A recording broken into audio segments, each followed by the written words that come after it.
Hey, welcome back. Okay, so I was really glad I took a break, so I was able to look a few things up. One thing I want to really correct, you actually get to keep $40. The track goes up to 20, but the marker itself flips over with a plus 20 on it. So with us sitting at 59 bucks, we can keep 40, and that means we have 19 to spend. And you would think we would have a lot to spend it on. However, the Romans and the Byzantines have limitations. For the first 7 turns of the game, they're only allowed to buy 1 unit. And the good news is it is listed here. Civilized units buy with their price. Units with a date are not available until that turn, so that's one thing. Empires can unflip, so if you have damaged units, you can repair 2 elite units at half the cost. Discard any treasury over 40. And then in decline, Rome has to do a usurper calamity. This is where this player aid fails, and the other one becomes so much nicer. So this other one gets into a lot more detail, and so we're going to go ahead and bring that one into the mix here.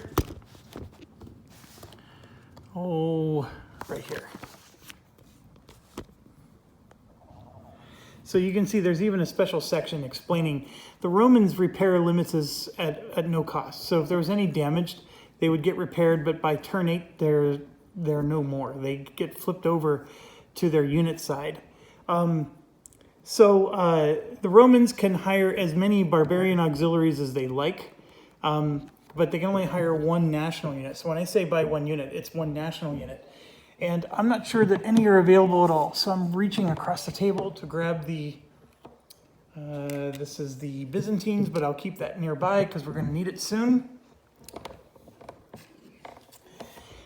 Here's the Roman one. And as you can see, these are the units that are available. And it's all Caesars, which these are named leaders that really aren't available. So I'm just moving those. So we have 2 ships available. That's what we can buy. It said we can buy 1 national unit. I have no idea if a ship is considered a national unit. I'm going to go out on a limb and say yes, it is. So we might as well buy a ship. There's nothing else to spend our 19 bucks on, right? We only get to keep 40. Everything else goes to waste. There's absolutely nothing else to buy. We do have to do a usurper check, which I don't know what that is, to be quite honest. So now, how do we know how much things cost? Well, you got to find the Roman player aid. And every player aid has a different cost structure table. So what costs for me may be different than what costs for you, which may be different than what costs for somebody else. So anyways, so you could see here, cavalry would be 5, etc. Oh, we can fortify cities. Is this where we would do that? Oh, I'm going to look up the rule book. Fortifying cities would be awesome.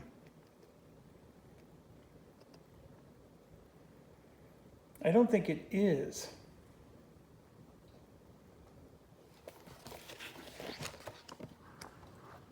There is a fortified cities section. Let me...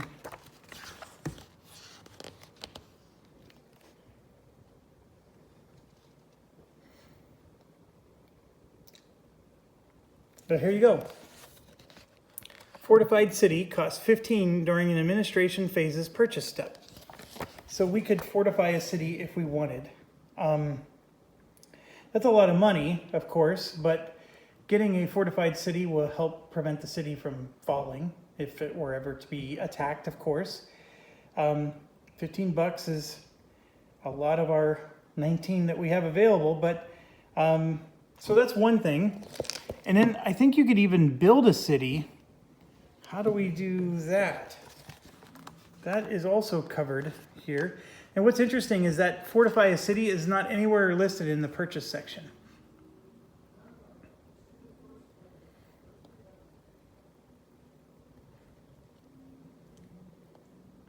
That is so funny.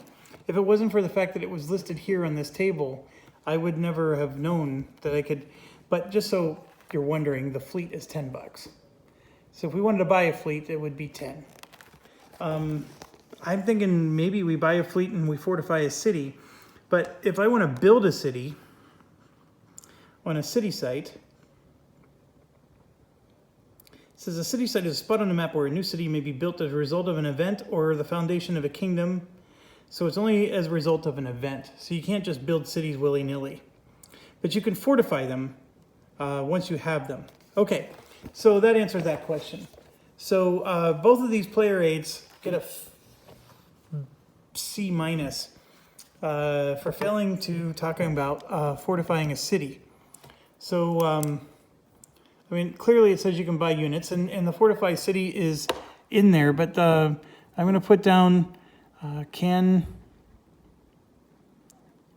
fortify city. So that's an important step in my mind to be aware of. Now, it is listed in a cost, so I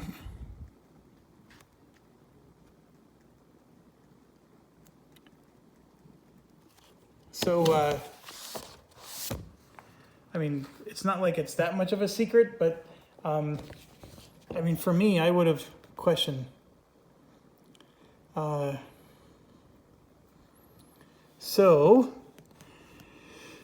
Okay, so we're sitting on 59 bucks. If I were to buy both of these, this would be 25 bucks. So it'd be 49, 39, 35 bucks instead of 40. I'm okay with that. I mean, I would like to get as close to 40 as I can, but I will buy a fleet and a city fortification. So let's do that. So the fleet, we happen to have 2 of them. And it said we can put it anywhere within our empire. So as you can see, we have a fleet guarding down there. I honestly don't know where the next fleet should be. Like, should we put it up near Britannia or should we put it down here? And I'm going to go ahead and put it down here, like so. I have no idea if that was a good choice. And then same with the fortified city. Like, what's a good choice for fortifying a city? These are fortified cities, by the way. Because they have the little -2 written on there. And I'm going to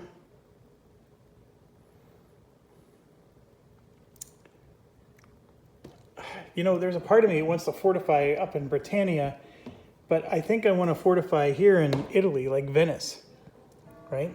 Or I can fortify, because this is a size 3 city, Carthage, not Cartridge. Let's fortify Carthage. It might be a stupid idea because all the barbarians are trying to go into Spain and Italy, so we probably want to fortify those cities. But Carthage is a size 3. I mean, it's worth a lot of money. I mean, we should try to hold on to our African outpost, don't you think? I mean, I guess at the moment there's no real threat down there. So let's do Venice. So I'm just trying to find my cities here. I know they're here somewhere. Oh, here we are. So Venice is a level 1 city, or we can try to do province. This is a tough call, to be quite honest. We're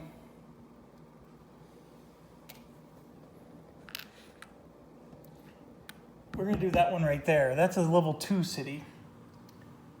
So, sorry if you weren't able to see where I was pointing, but I'm grabbing a level 2 fortified city, and I'm putting it right here on Cisalpina. So there, now we have a level 2 city there. All right, so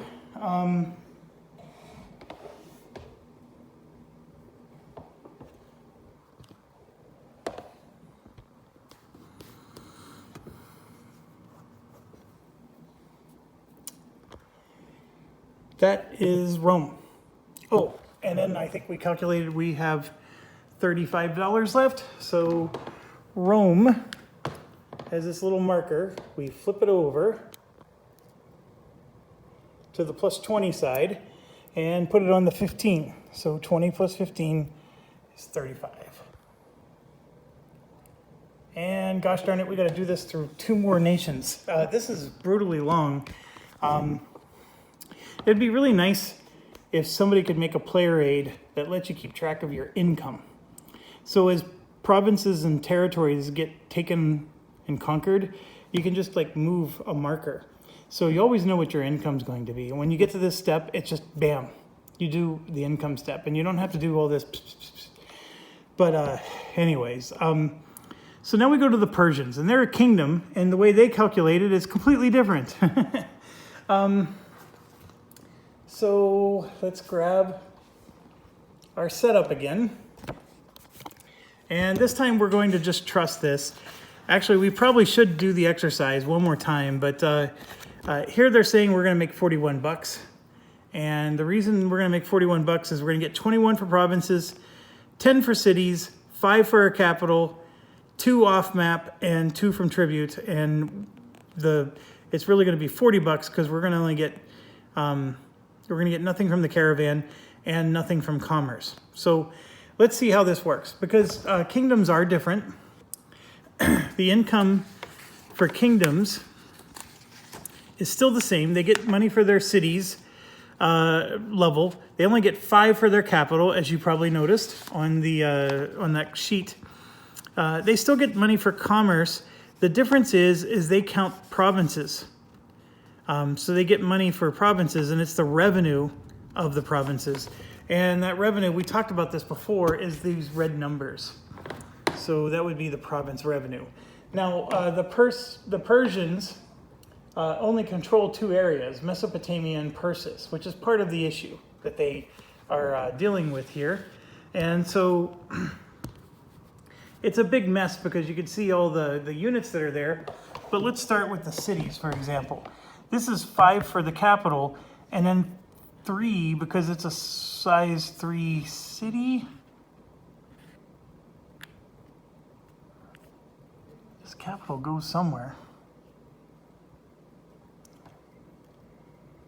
Yeah, it goes here. So then where does this go? That's a level 1 city there. So now I got an extra level 2.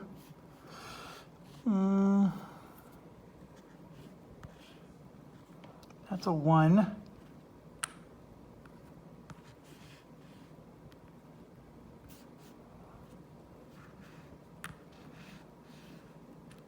They don't even have a level 2 city anywhere to be found.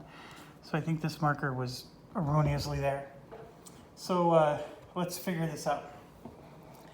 This is a 3, 4, 5, 6, 7, 8 for cities, right? Oh, one more here for 9 for Persepolis. So 9 for cities, and they are telling me that they get 10. Oh, right there. It was underneath this guy, 10. So that's the 10th one. So 10 for cities, we match them perfectly. 5 for the capital, there's no argument there. 2 for tribute, no argument there. That little yellow marker right there says 2. So they get 2 for tribute. Next is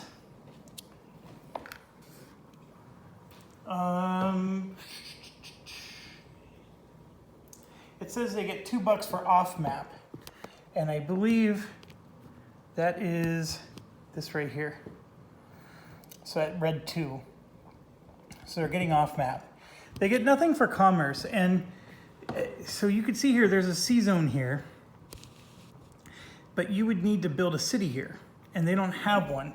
So that's the reason why this C zone doesn't get anything for them. Otherwise, they would actually get a monopoly of 3, which is awesome. If you have the into the east, it does go, further over, and you can see there's more, going on. But we're not playing with that expansion at the moment. So, but that's the reason why they get nothing there, and they get nothing up here because there's no city built with an anchor. In fact, there's no opportunity for a city with an anchor anywhere here. Let's get these guys back off the board. Okay, so So that's the reason why they get nothing for commerce. And so now the only thing is provinces of 21. And this is painful because you have to like add 2, 4, 5, 6, 7. But all you have to do is look for the red number here. So this is a 12, that's a 9. They control the entire area. So 12 plus 9 is 21. And if you did add up all the red numbers, you should get to 12 and 9, okay? So with that said, they should have all their money.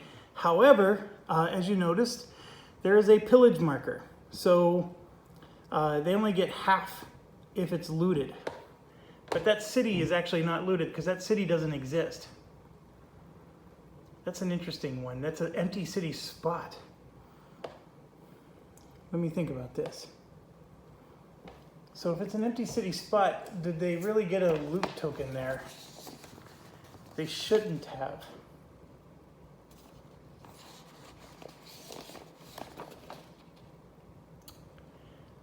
Pillage markers.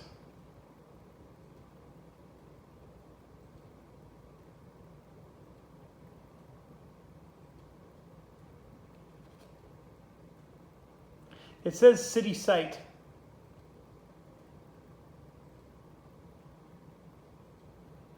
Yeah, so it goes on the city site.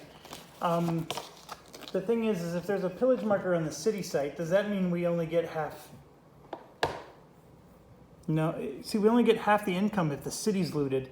There is no actual city there, it's just a city site. And then the provinces, you get the revenue of the controlled provinces unless there's a revolt. So the fact that there's a pillage marker there doesn't mean anything either. So yeah, so they would get their 21. Okay, so as far as their income goes, I think we're ready to commit. So the Persians here would be Team Yellow, right? And they would get 40 bucks. So we're gonna go ahead and just, I don't know, somewhere in here, we're just gonna write 40 over here on the left, just to show that they made 40 bucks.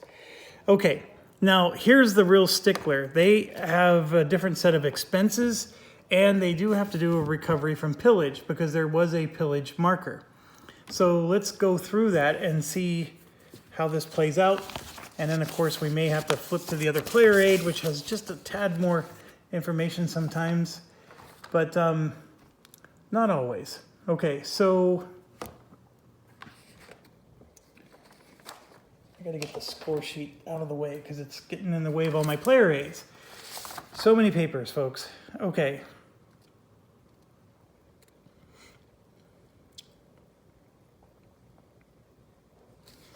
So I'm seeing here for expenses, kingdoms pay 1 maintenance for each of its units.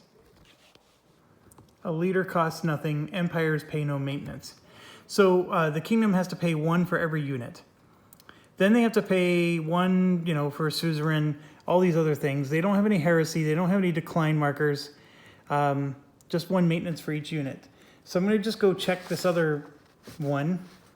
So it's saying you have to pay if you're for vassals and federates. If there's a province in revolt, you have to pay. Heresies, you pay, and then decline. But that's it. That's all it explains. And then kingdoms, -1 per unit. So how many units does the Persians have? Well, let's look at the setup, because this is probably a little bit easier. So on the setup, they have 1, 2, 3, 4, 5, 6. And then 7 is 13, and 5 is 18, and 1 is 19. Okay, so that counts all these. Then they have, so 19. So they're going to have to subtract 19, and I did not count the leader, right, because I only counted him. So 19, well, right there it says 19 units. Boy, I am smart. All right. Yeah, keep that scenario guide. It'll help you in those early turns. So how much money did I say we made? We made 40. Obviously, we have to spend 19. So that puts us to 21, right? Yes. So we have 21 bucks, and they can, so we got to keep going though. So they're at 21. Now they got to recover from pillage. Remove all pillage markers from all nation cities. Redeploy a conquer in each controlled area. Remove up to 2 pillage markers from empty city sites, which is fine. They only have 1. So that pillage marker goes away. And sorry for the reach in front of the camera. Okay, so we go ahead and throw that pillage marker away. All right, so it didn't cost anything, which was good. And then yes, they get to do expenses as well. And we said that they have 21 bucks. So we could just stop at 21 bucks, or we could purchase a unit. And the yellow player actually has units to purchase. They actually have, let me zoom out a little. They actually have C units that they can purchase. And they have this super heavy elephant here, which actually isn't available until turn 2. So I take that back. They have all of these guys. So just regular infantry. 4 of them, in fact. That would be, how much money would that be? We got to grab their scenario book. And there's 6 of them, so I'm always the last one I grab here. Here we go. The Persians. They can do city fortifications for 15, fleet for 10. Those regular infantry units cost $2 each. So that would be $8 out of the 21 they have left. I'm concerned about bankruptcy for them. So I'm gonna hold. You know, we're playing blackjack, right? We're gonna hold. So we're gonna keep them at 21 bucks. So let me put the camera down, and this guy here is gonna flip over and be at $21. All right, last but not least is the Byzantines, and we've already done empire income, so it's not like that's gonna be a shocker or a surprise to you. So now I just gotta find the setup again. The Byzantines are going to be getting 70 bucks. That's pretty darn nice. We're gonna subtract 1 for the caravan, so it's $69. That ain't bad. So they get 69 bucks. They're already an empire. They don't have to pay anything for maintenance to units. They don't have any heresies. They get 69 bucks to do whatever they want. Now, this is the Romans. They only have ships as well that are available. There's stuff that's going to become available in turn 2, but like they can buy a ship. We might as well do that. So that puts us to 59. And then you can see here, it's pretty much the same type of costs. So let's do this for 49.45, right? That puts us to 45. 69, 59, 49, 45, yep. And then we either lose $5 or we buy another one. Let's buy another one. So 45, that would put us to 40, that would put us to 30 bucks. I think that should be okay. And we can fortify 2 cities. Yeah, let's do that. Actually, we could choose not to buy a fleet if we want. The thing is, if we buy a fleet, actually the fleet doesn't do anything for us. I mean, I was gonna say, you know, we can get a monopoly, but we get monopolies just for having cities. You know what, we're gonna fortify 2 cities, but not buy a fleet. How about that? So that would be 59 minus 30, which is 29. Hold on, how did I'm sorry, 69 minus 30, which is 39. That's what I meant to do. Okay, 39 bucks for the Byzantines. I will take that. That's a good number. That's even more than the Romans have. And we're gonna fortify 2 cities. And you can see that the Byzantines have fortified a whole bunch of cities here. So we're in great shape from a fortification perspective along this side. We even have one fortified here along the northern side Constantinople's fortified. We can fortify something in Greece if we wanted. It's funny, but there's not that much we have to fortify. I'm going to fortify Egypt just because it is a size 2 city, and go ahead and fortify that. We could fortify Syria in case the Persians break through. And then like Antioch here is a level 3 city. That wouldn't be a bad idea to fortify a level 3 city. So let's do that. We'll fortify Antioch. All right, so that was relatively painless for the Byzantines, and then that concludes the money steps. Okay, then we have to do revolts. And we should have done this for each nation, but I figured I'll figure this out later. You have to have a military presence in the province. A leader provides as many rerolls. This is subduing a revolt. How do we know if a revolt happens? It sort of just skipped over that whole thing. Maybe revolts only happen as events. Let me check.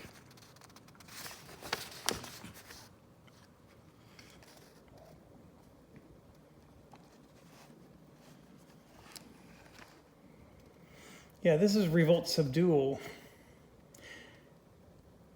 I never knew that that was subdual. Is that how you spell that? That's an interesting word. So there are no revolts, so I don't think we have to worry about revolt subdual. I wonder what causes a revolt. That's the more interesting question in my mind. I'm just going to check the rule book real quick and see if there's like a revolt section that I can maybe look up. Yep, page 14. See, the rule book is not awful. It's just, it misses some things. Revolts occur as a calamity or an event. And barbarians are immune to revolts, by the way. So once a revolt happens, then this is the phase where we would subdue them.